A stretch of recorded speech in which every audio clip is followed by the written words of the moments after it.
Assalamualaikum warahmatullahi wabarakatuh. Perkenalkan, nama saya Adam Adiansyah. Nomor induk mahasiswa saya adalah 2484110094. Pernah nggak sih kamu dianggap nggak sopan cuman gara-gara chat singkat? Atau ngerasa orang lain terlalu kaku di media sosial? Mungkin ini bukan soal benar atau salah, tapi soal perbedaan budaya komunikasi antar generasi di era digital.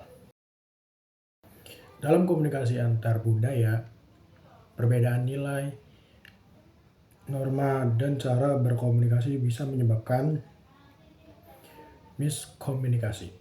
Nah, di era digital sekarang, budaya itu bukan cuman beda negara, tapi juga beda generasi. Generasi itu terbagi menjadi dua, antara Gen Z dan milenial. Mereka tumbuh di lingkungan teknologi yang berbeda. Jadi cara komunikasinya juga harus berbeda. Menurut Edward, ada dua tipe budaya komunikasi. Yang pertama adalah high content culture. High content culture terbagi menjadi 3 bagian. Yang pertama adalah komunikasi tidak langsung, dan yang kedua adalah lebih mengandalkan konteks dan perasaan. Lalu yang terakhir adalah biasanya lebih sopan dan penuh makna tersirat. Contohnya adalah milenial. Kenapa harus milenial? Karena mereka cenderung lebih hati-hati, pakai kata-kata lengkap, dan memperhatikan etika. Lalu konsep yang kedua adalah low context culture. Terdiri dari 3. Yang pertama adalah komunikasi langsung atau to the point. Kedua, tidak banyak basa-basi. Dan yang terakhir, lebih cepat dan efisien. Contohnya adalah Gen Z. Kenapa contohnya Gen Z? Karena sering pakai singkatan, emoji, atau bahasa santai. Analisis yang saya dapatkan dari konsep tersebut adalah di ruang digital, perbedaan ini seringkali bikin kita salah paham. Yang pertama adalah Gen Z dianggap kurang sopan, lalu yang kedua adalah milenial dianggap terlalu ribet.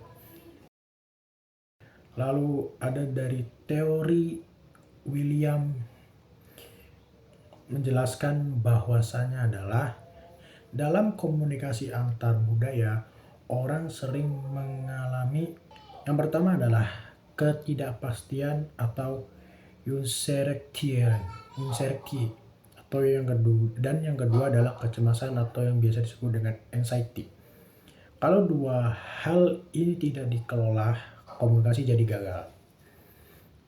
Contoh di dunia digitalnya adalah milenial bingung dengan gaya Gen Z. Lalu Gen Z juga merasa milenial terlalu formal.